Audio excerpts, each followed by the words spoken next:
Pemirsa pasangan calon presiden dan wakil presiden nomor urut 2, Prabowo Subianto Gibran Rakabuming Raka sementara unggul dalam real count KPU RI berdasarkan total surat suara yang sudah masuk ke penghitungan hingga pukul 12.00 WIB yang mencapai 42,53%.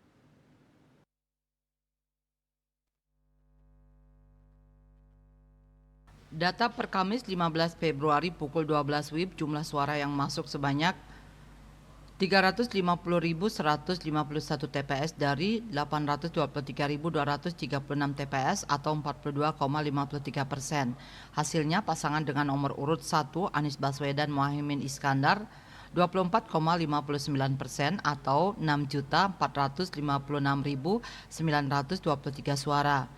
Pasangan nomor urut 2 Prabowo Subianto Gibran Rakabuming 56,39% atau 14.809.016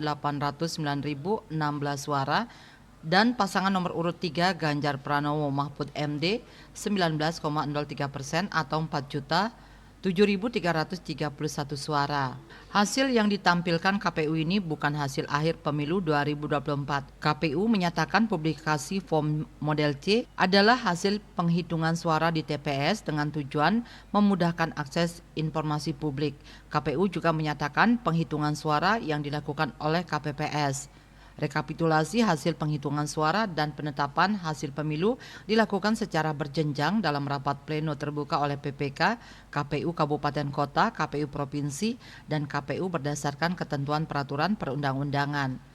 Pemilu 2024 meliputi pemilihan presiden dan wakil presiden, anggota DPR RI, anggota DPD RI, anggota DPRD Provinsi, serta anggota DPRD Kabupaten Kota dengan daftar pemilih tetap DPT tingkat nasional sebanyak 204.807.222 pemilih.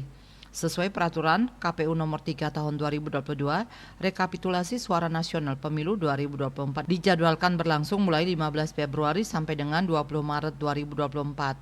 Bali Pos melaporkan.